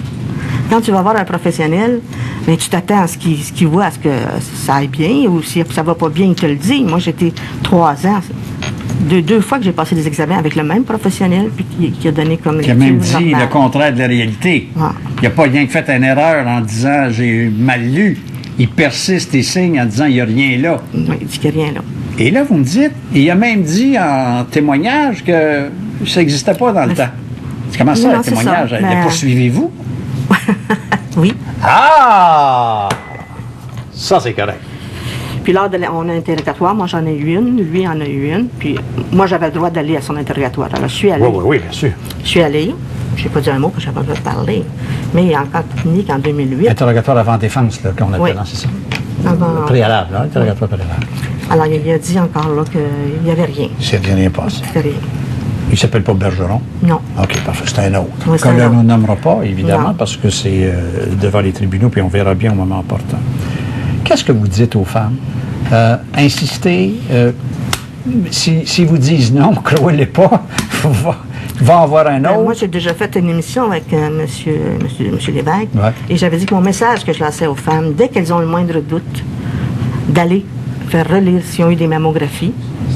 Puis s'ils ont le moindre doute, d'aller les faire relire par un autre médecin. Mais le doute, comprenez, il est comme semé. Je ne veux pas créer de trauma dans la population, mais à partir du moment où tu as un gars qui en lit 18 000, il en échappe 109, vous êtes ici, vous me dites, ben moi, j'ai été le voir 2 fois, il m'a dit, j'ai absolument rien, vous êtes ramassé avec un cancer dans les 2 seins, plus une métastase ganglionnaire, vous êtes sous traitement, c'est au mois de mai prochain qu'on va savoir comment ça va. On s'entend-tu que j'aurais tendance à aller faire une vérification ailleurs aussi? Mais moi, il faut que je vous dise que moi, je suis une infirmière à la retraite. Alors, quand j'ai vu comment ça se déroulait, je me suis dit, c'est pas possible. Tu sais que j'ai rien eu en 2008. Moi, je pensais à 2008 à l'époque. Oui, oui. Je me suis dit, c'est impossible, que, surtout avec mon âge, le cancer évolue plus lentement. Je me suis dit, je peux pas, à l'espace de 9-10 mois, développer 2 cancers et des métastases. À mon avis, je suis pas médecin, là. Mais à mon avis, il y a de très faibles possibilités. Que ça évolue aussi rapidement. Oui. Donc, d'accepter la position du médecin qui dit, non, moi, quand j'ai vu ça, il n'y avait rien. C'est ça. Et, regarde, ça pousse pas par magie, c'est oui, c'est ça. Fait que je suis de moi-même aller chercher mes films à la clinique. On a le droit d'aller chez nos films. Je peux aller les chercher. Que vous avez fait relire. Il y a un ami qui connaît un radiologiste qui en fait beaucoup. Ouais. J'ai fait relire mes films, puis il a dit, en voyant mes films, l'expression québécoise, ça nous saute d'en face. Oui, hein? Pour lui, c'était à l'évidence. Pour lui, c'était à l'évidence. C'est drôle, moi, je vous trouve d'une certaine sérénité. Oui. Non? J'ai beaucoup de contrôle. Ah, c'est plutôt ça. Comment on est devant un médecin qui continue de nier et qu'on sait qu'il a mal fait sa job? Quand vous avez été dans la salle, là... C'est ça, j'allais vous dire. Là, moi, je peux vous dire, j'étais là. Ouais. Je l'ai regardé tout le temps. Ça a duré peut-être 1 heure. Il m'a jamais jeté un coup d'œil.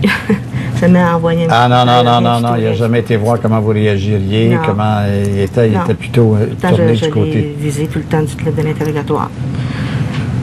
Puis non, ça semblait comme pas important. Un cas. Un cas, c'est ça. Un cas comme il y en a peut-être plusieurs à cette clinique-là. Mais on verra bien. Est-ce que vous avez demandé au Collège des médecins de faire enquête, comme on a demandé dans le cas de Bergeron? Oui. Moi, j'ai fait une plainte suite à ça. Ouais. J'ai fait une plainte au Collège des médecins. Le Collège des médecins a enquêté. Ils m'ont retourné une lettre comme quoi, dans un paragraphe que j'ai retenu par cœur, nous partageons avec vous cette anxiété face à l'incompétence du docteur Untel. Puis, ils ont décidé avec lui qu'il arrêterait, qu'il cesserait de faire des échos et des mammographies. Alors, il ne pratique plus la mammo et les radios. Depuis le 1er juillet 2000. Est-ce que c'est un radiologiste? Oui. C'en était un. Alors, il le faisait. Est-ce qu'il le faisait un peu dans le système? Parce que tantôt, le président de l'Association des radiologistes m'a dit, vous savez, dans notre profession, il y en a qui agissent seuls, qui ne sont pas dans le protocole, dans le programme. Ce médecin-là était dans le programme. En plus, il était dans le programme. Oui. Oui. Mais c'est de voir, moi, tu sais, comme si c'était pas grand-chose. Était-il avancé en âge? 73 ans. 73 ans. Voyez-vous, moi, j'ai résisté tantôt à l'agisme comme étant une solution, mais eux autres, les deux m'ont dit, quand les médecins vieillissent, ils ont tendance à travailler plus seuls, de façon plus isolée, moins en collégialité. Alors, 73 ans, ça aussi, c'est un autre message. Peut-être, je m'excuse pour ceux qui pratiquent et qui sont excellents à 70 ans, mais les 2 cas sont des cas d'âge avancé, un retraité et un qui avait 73 ans. Peut-être qu'ils étaient tout à fait au fait des technologies. Oh, c'est sûr que ces médecins-là ne sont pas comme les jeunes qui sortent aujourd'hui, qui font des échographies à volonté, quasiment, là. Exact. Mais peut-être que lui... Je vous souhaite la meilleure des chances, Mme Lalonde. Merci beaucoup. Je pense que ça va bien aller. D'abord pour votre santé, par la suite, la justice. Hein? S'il y en a une, on va le voir. S'il y en a une, on va le voir. Ils n'ont pas une obligation de résultat, ces médecins. Ils ont une obligation de moyens. Mais la négligence et le manque de professionnalisme fait partie de vos chances, peut-être. Mhm. Merci beaucoup, madame. Ça me fait Merci plaisir. bien. On s'arrête pour une pause. Pour réagir, commenter, discuter avec Mongrain, vous pouvez accéder en tout temps à son blog à l'adresse suivante, mongrain.canoe.ca.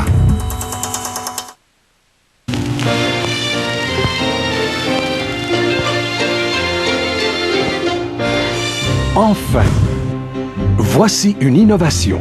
Un bain de trempage unique pour tous les types de prothèses dentaires. Un design ergonomique, facile à manipuler, anti-dégâts. Il est même doté d'un aide-mémoire pour chaque journée d'utilisation. Le bain de trempage Novatan, une innovation fièrement québécoise. Disponible en pharmacie. Auriez-vous vous aussi le goût de tomber en amour avec l'Italie?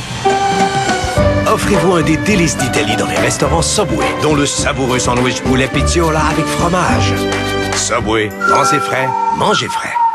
Bonne nouvelle pour les propriétaires de 60 ans et plus. Profitez dès maintenant des taux avantageux du programme de revenu résidentiel CHIP. Le programme CHIP fait maintenant partie de la banque Home Equity. Vous profitez donc d'économies supplémentaires. En ce moment, vous pouvez profiter de nos faibles taux pour convertir une partie de la valeur nette de votre résidence en somme non imposable de 50, 150 ou 250 000 $ ou plus. De plus, vous n'effectuez aucun paiement jusqu'à ce que vous décidiez de déménager ou de vendre. Si vous avez 60 ans et plus, le programme CHIP pourrait vous permettre de convertir jusqu'à 40% de la valeur nette de votre résidence en argent libre d'impôt. Aucun paiement effectué jusqu'à ce que vous décidiez de déménager ou de vendre.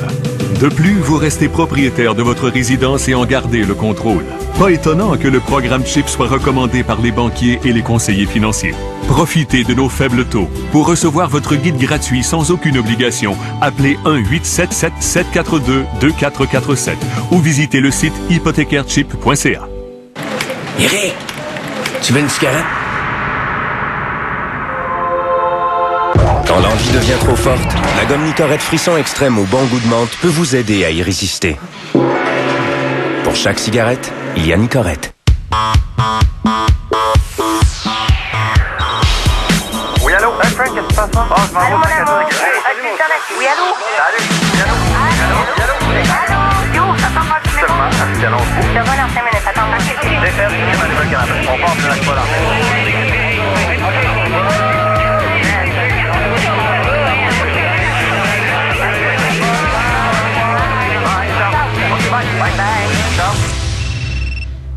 La bonne nouvelle, les Québécois gardent toujours le bon réflexe. LCN, votre chaîne d'information continue préférée. Pour vous informer rapidement, 24 heures sur 24. LCN.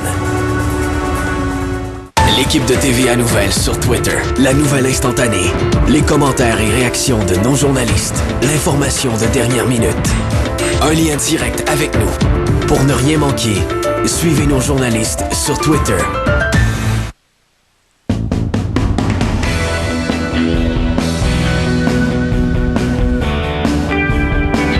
On est de retour et le président de l'Association des radiologistes du Québec, par le biais de son attaché de communication, m'a dit, est-ce que vous pourriez dire aux dames mamo.ca, M-A-M-M-O.ca, c'est le site. Et là-dessus, là, vous allez avoir toute l'information. Mais alors là, toute l'information, ça fait-tu mal, ça fait-tu pas mal, qu'est-ce qu'on fait, comment ça fonctionne, comment palper, le test PAP, c'est quoi les étapes, en quoi ça consiste. Vous allez avoir même des vidéos qui vous montrent comment le test se fait. Parce que pour 3 à 4 secondes de douleur, parce que c'est ce qu'il me disait, 3 à 4, peut-être 5 secondes de douleur, que vous ne voulez pas croiser, rencontrer ou affronter, c'est parce que ça fait mal, là, se faire écraser un sein. J'en suis convaincu que ça fait mal. Là. Si vous me feriez ça pour le cancer des testicules, je vous le dirais. Moi, je dis que ça fait mal, j'aurais une larme. Mais, ceci étant dit, si c'est pour sauver votre vie. OK, alors vous irez voir ça. Mamo, point. D'ailleurs, je suis assez convaincu que si c'était pour le cancer de la prostate et des testicules, m'a dit que les politiques changeraient vite en maudit. C'est des hommes qui mènent ça. On a officiellement diagnostiqué mon cancer du sein en janvier 2011, mais j'avais le cancer depuis la toute première consultation en 2008. Puis, en juin 2010, on m'a redit, il y a quelque chose d'anormal, mais ce n'est rien. Revenez dans 6 mois avec vos films de 2008, on comparera. Et effectivement, en 2011, horreur, cancer du sein, au stade 2 et 3, 2 chirurgies, 6 chimios, 30 séances de radiothérapie, médication pendant au moins 5 ans. Donc, dans mon cas, ce fut 2 mauvais diagnostics. À qui faire confiance si le programme de dépistage est incapable de dépister? Ouais, mais le poids du nombre, honnêtement, il ne suffit... Honnêtement, là, avez-vous vu l'annonce concernant les placements avec votre argent? On fait tout, attention à tout, etc., etc., mais on donne notre argent à n'importe quel fly-by-night qui se présente pour faire des placements. Notre santé, c'est le meilleur placement possible imaginable. Si vous n'êtes pas garanti, si vous n'êtes pas sûr, retournez dans la machine, faites contre-vérifier. Un deuxième diagnostic, c'est jamais mauvais. Deuxième c'est jamais mauvais. Puis quand tu dis « Hey, il n'y a rien là, il n'y a rien là », faites attention, je peux vous en parler personnellement. Il n'y a rien là, mais c'est pas le temps de trouver les problèmes à l'autopsie. On s'entend-tu? Lucie Pajot, ayant eu un cancer du sein, je trouve ça tout à fait inacceptable qu'autant d'erreurs se soient produites. C'est un incompétent, Bergeron, que je voulais que je vous dise. Son président de l'association, il l'a dit clairement. J'ai posé la question. Pour faire son procès, j'ai posé. C'est incompétent? Ces femmes ont dû subir de très grands stress, presque insupportables. Oui, c'est vrai. Parce que ça, là, quand tu éclates la statistique, tu dis il y en a 109 sur 22 000. Non, il y en a 22 000 qui ont été dans l'anxiété, qui est un élément précipitant d'un développement de cancer. Il ne viendra pas me dire le contraire. Là. Ça fait partie de ça. 22 000 victimes dans cette affaire-là. 109 avec un résultat négatif. Mais 22 000 victimes d'un gars qui en a fait 18 000 en 20 mois. Écoute bien, là. Le manque d'empathie du ministre de la Santé démontre bien la différence entre le bien-être de l'État versus celui de l'être humain. Je ne sais pas, mais honnêtement, en même temps, il s'est arrêté en fin de semaine sur les lieux d'un accident, le ministre Bolduc, pour intervenir et prêter main forte à un accidenté duquel il n'a pu que constater le décès, là, mais il est arrêté. Tu sais, des fois, en limousine, tu dis, regarde, laisse faire. Il a fait son serment d'Hippocrate. Comme médecin, il s'est rendu sur place. Donc, il y a ce côté-là. Quand tu es pris en conférence de presse, puis que tu es pogné avec 56 problèmes, puis que le gars, je l'excuse pas, là. Il dit, puis, ben là, écoutez, 109, c'est trop. On s'excuse, mais sur le nombre, ça peut arriver. Ça manque un peu d'empathie. Puis probablement que trop d'ouvrage. Quand les policiers enquêtent sur d'autres policiers, les journalistes et la population disent que les amis enquêtent sur leurs amis. Que doit-on dire quand les médecins enquêtent sur les médecins? Et eux, ils ne font pas des bavures, mais seulement des erreurs. Ouais. Vous savez, l'erreur médicale et la faute médicale, c'est deux choses. Hein? Une erreur de bonne foi, lorsque tu n'as pas une obligation de résultat, ça peut être une erreur. La faute médicale, c'est quand tu n'agis pas selon les règles de l'art et que tu poses un geste qui a ces conséquences-là et que tu sais être un geste risqué. Alors, ce que nous autres, dans le vocabulaire courant, c'est une erreur médicale. Une erreur, c'est une erreur. Une faute médicale. Il faudrait utiliser, quand on parle d'erreur médicale, au terme de responsabilité, une faute médicale. Manif étudiante, Jacques Girard qui nous dit « Je trouve que le premier ministre Charest et le ministre de l'Éducation jouent à l'autruche. » Ça, je pensais que c'était Gérard Deltel qui... C'est ça quand il disait qu'il était tenu de se mettre la tête dans l'autruche. Il devrait rencontrer les étudiants et prendre arrangement avec eux. J'ai senti une certaine ouverture. Pas dans les tarifications pour les frais, mais il me semble que le premier ministre a dit, et je me le saisis, on pourrait peut-être parler du régime de prêts et bourses. Ça, on peut peut-être bonifier, modifier, etc., etc. N'est-ce pas? Est-ce que j'ai le temps pour un autre? Les étudiants, je les admire. Je paye des taxes et des impôts depuis 40 ans, et d'aussi longtemps que je me souvienne, mon argent a été gaspillé honteusement dans toutes sortes de gamiques et de passe-passe. Tout le monde fouille dans mes poches. L'argent que demande le gouvernement aux étudiants sera gaspillé lui aussi. Honnêtement, dans bien des cas, je ne sais pas s'il est gaspillé, je ne pense pas qu'il le soit, mais il y a une culture de la dépense et de la gestion dans un fonds consolidé où c'est difficile de trouver. Il faudrait que les enveloppes soient dédiées. Parce qu'il y a toujours un moyen, un fond de tiroir, rien à faire, ça n'a pas été utilisé. Tu n'as pas mis ton tapis chag, tu n'as pas dépensé toute ton affaire, OK, parfait. Achète tout de suite tes affaires parce que l'année qui compte, c'est celle-ci, elle vient de se terminer. Ce que tu n'as pas dépensé, tu pourras le revoir. Il y a toujours une façon de faire en sorte que tu te dis, mais il me semble que j'en ai pas pour mon argent. C'est quoi le slogan? C'est un magasin. On en a pour notre argent. Je me souviens plus du commence. Allez, au revoir tout le monde. C'est déjà fini. Je sais, mais c'est déjà fini. Je reviens en conclusion avec Julie, puis avec mon topo, puis votre topo, puis mon topo, puis on vient tout de suite. Pour réagir, commenter, discuter avec Mongrain, vous pouvez accéder en tout temps à son blog à l'adresse suivante, mongrain.canoë.ca. Je reçois un Québécois qui vient d'être libéré sous caution après avoir passé 46 jours en prison au Mexique où il a été impliqué dans un accident de circulation. 3 personnes ont perdu la vie. Il nous explique ce qu'il a vécu ce soir à TVA et LCN. Bon, ben...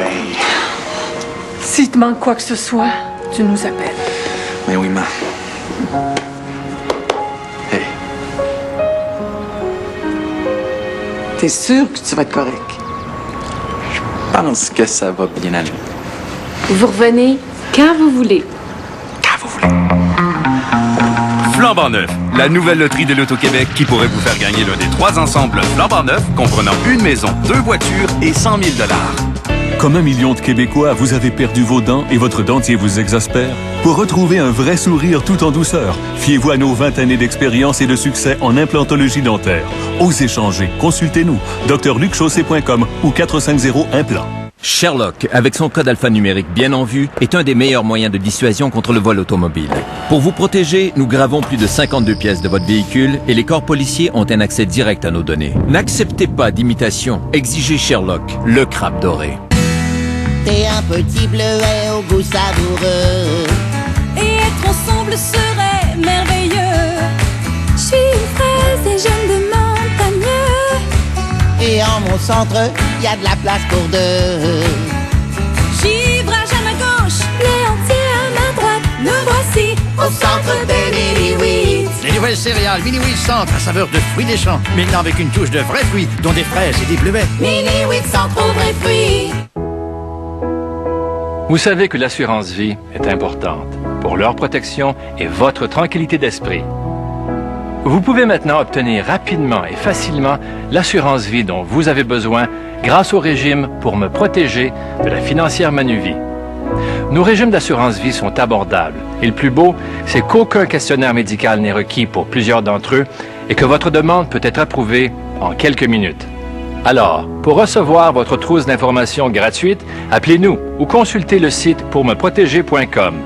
L'assurance vie pour me protéger est abordable et il est facile d'obtenir la protection dont vous avez besoin parce qu'aucun questionnaire médical n'est requis pour plusieurs régimes et que votre demande peut être approuvée en quelques minutes.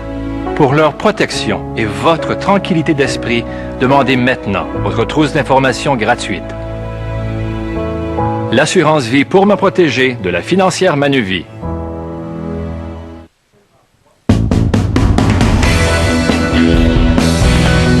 Julie, de quoi il est question à votre émission? Il y a un résident du plateau Mont-Royal qui a apostrophé le maire Luc Ferrandez pour lui dire en quelque sorte sa façon de penser. Il a tourné ça. On va vous montrer cette vidéo. On va parler aux citoyens aussi. Et le nouveau symbole des étudiants, carré jaune, qu'est-ce que ça veut dire? Réponse dans quelques minutes. Ah, tiens, ils viennent de changer, les autres. C'est un autre symbole qui s'ajoute. Ah, c'est un autre qui s'ajoute. OK, parfait. Merci. À tantôt. Merci. Fernandez premier, ben oui, il dit, ben non, il y a juste 2 commerces de fermés sur Mont-Royal. Il y en avait 7 en dedans d'1 heure qui ont été répertoriés. La vision des choses est bien différente selon les gens qui observent, évidemment. Au revoir tout le monde, merci d'avoir été là. Il me reste quelques secondes à peine. On se retrouve demain, très évidemment. Si vous êtes de ces gens qui n'ont pas été touchés par cette relecture de mammographie et qui étiez des clients du Dr Bergeron, vous pouvez communiquer avec nous également, tout en communiquant avec le Collège des médecins, très évidemment. Peut-être que les choses vont s'accélérer. Au revoir tout le monde, merci. À demain.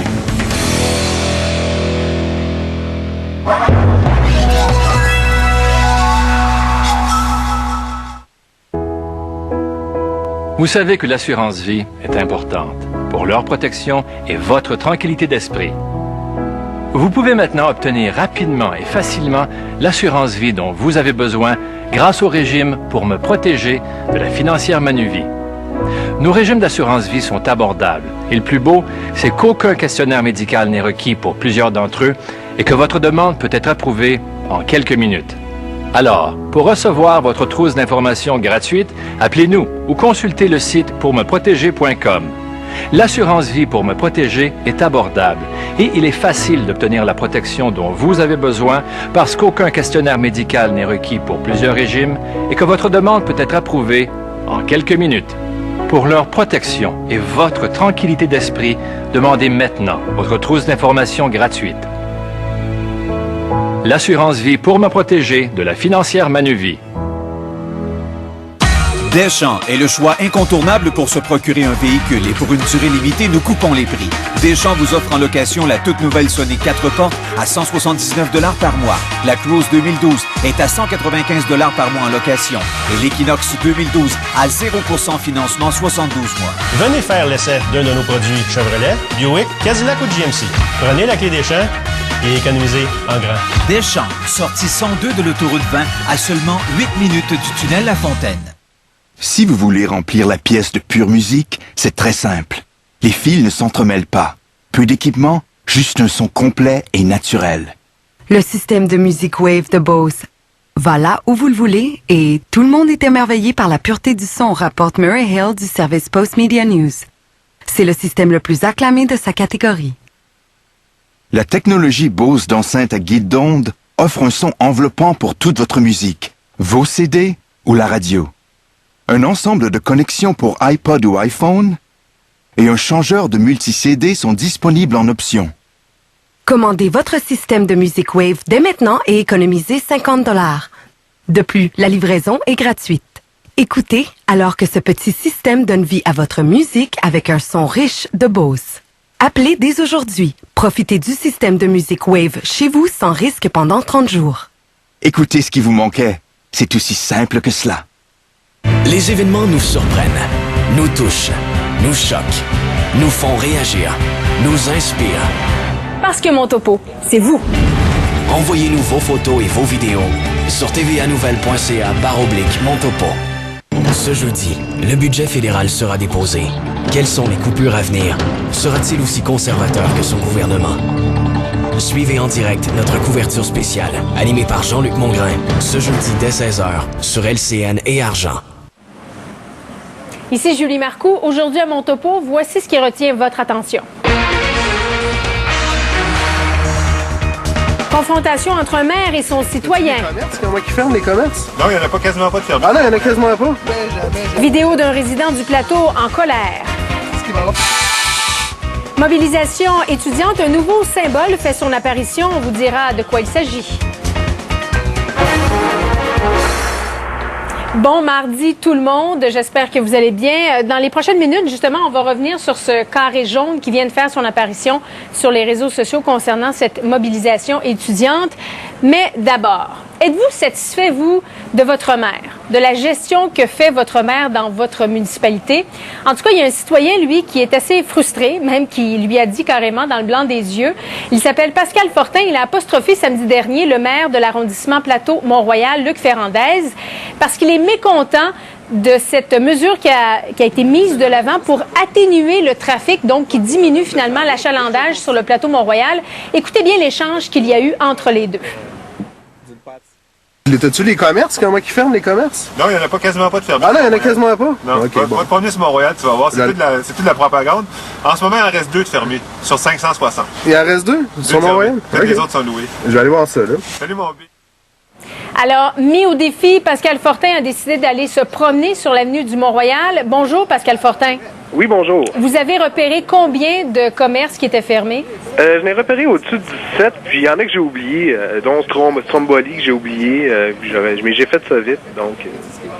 Est-ce que vous pensez que c'est un lien direct avec les mesures qui ont été mises de l'avant par M. Ferrandez pour atténuer le trafic sur le plateau?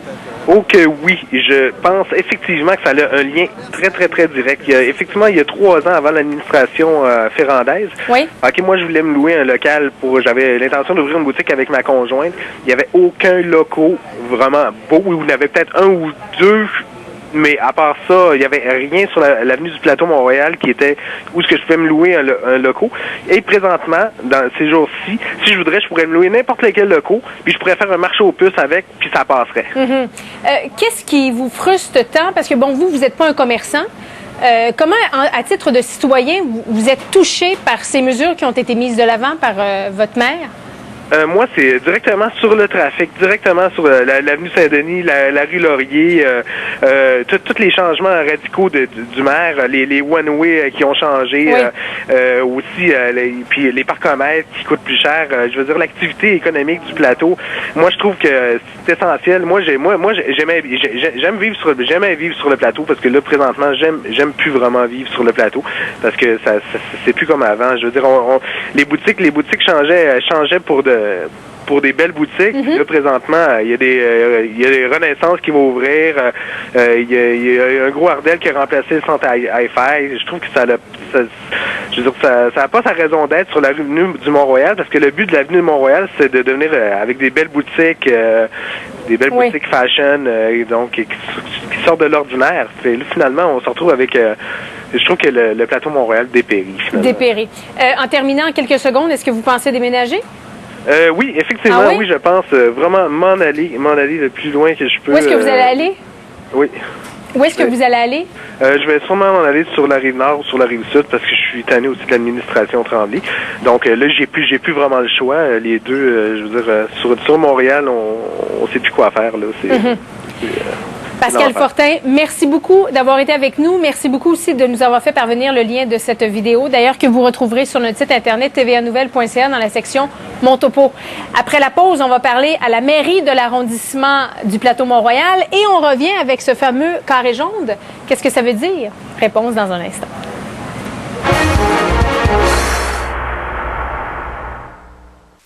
Ça n'a pas de l'air d'aller. Maux de tête, insomnie. Avez-vous acheté un véhicule d'occasion récemment? C'est sûrement pas une occasion en or. Évitez les maux de tête. Un véhicule d'occasion, ça s'achète chez votre concessionnaire. Occasion en or, le vôtre, on l'a. Maman, tu veux que je te fasse? Attendez. Conseillère domestique, je pense qu'elle veut dire vaisselle graisseuse. Les sachets tout en eau de cascade combattent les dégâts graisseux et tenaces mieux que la tablette dure la plus populaire. Satisfaction garantie ou argent remis. Tout le monde adore les coussins Confo. Vite, le petit coin! Et avec Charmin Ultra Doux, on a la même sensation coussinée, même si on en prend moins. Sa texture est douce et plus absorbante. Vous pouvez en utiliser 4 fois moins que cette marque économique populaire. Charmin Ultra Doux. Avec plus de 22 000 véhicules vérifiés et garantis, avec son réseau de plus de 500 concessionnaires certifiés et son application iPhone unique, un véhicule d'occasion, ça s'achète chez votre concessionnaire. Occasion en or, le vôtre, on l'a. Ces adolescents sont décédés d'un arrêt cardiaque. Cet appareil aurait pu les sauver. Pour Yannick, il est trop tard. Mais pour d'autres cas, il n'est pas trop tard. On peut changer des choses. JE, ce samedi 13h et 16h sur Argent. TVA Nouvelles, la force des nouvelles. Derrière vos nouvelles, des gens qui pensent aux citoyens. Une seule équipe au cœur de vos préoccupations à travers tout le Québec. TVA Nouvelles, c'est la force de l'équipe. Il y a un résident du plateau Mont-Royal qui a tourné cette vidéo. Il parlait avec son maire, M. Ferrandez. Il est frustré du nombre de commerces qui ont fermé sur l'avenue du Mont-Royal. Il en a dénombré 17. Il en a compté 17 en l'espace d'une heure. On va retrouver tout de suite Alex Norris, qui est un conseiller du plateau Mont-Royal. Monsieur Norris, y a-t-il une incidence entre les mesures mises de l'avant par M. Ferrandez pour atténuer la circulation et la fermeture d'autant de commerces? Pas du tout, Mme Marcoux. Écoutez, on comprend que TVA et le reste de l'Empire québécois sont en campagne contre Luc Ferrandez. Ah oui? Il n'y a pas seulement nous, Mais c'est ça, depuis qu'il a pris la défense aussi, des journalistes en lockout du Journal de Montréal il y a quelques années. Et ce reportage fait partie de cette campagne. On comprend. Mais regardons les faits de plus près. La majorité des locaux que ce monsieur a filmés sont des locaux qui sont en rénovation. Et on sait que lorsqu'un commerçant choisit de rénover un magasin, c'est parce qu'il croit en l'avenir de la rue commerciale. Vous parlez de rénovation là, lorsque vous voyez autant de commerces fermés? Mais écoutez, moi, Luc Ferrandez s'est promené le long de l'avenue du Mont-Royal. Il en a compté 2. Moi, j'ai fait le même exercice il y a quelques mois. Vous devriez aller faire un tour, M. Norris. Et ce qui s'est passé entre-temps, c'est que certains locaux ont été reloués. Il faut comprendre qu'il y a plus de 500 locaux le long de l'avenue du Mont-Royal. C'est un phénomène tout à fait normal et naturel sur une rue commerciale qui a un certain roulement. Il y a toujours un roulement. Certains commerces ferment, d'autres s'ouvrent à leur place. Mais le vrai chiffre qu'il faut regarder, c'est le taux d'inoccupation des locaux commerciaux. Et ce taux sur l'avenue du Mont-Royal, il est de 4,3 Ouais. C'est l'un des taux d'inoccupation les plus bas de toute la région montréalaise. Merci beaucoup, M. Norris. De toute façon, on va cesser la conversation parce que vous pensez que Québécois est en campagne de salissage contre vous. Merci d'avoir été avec nous.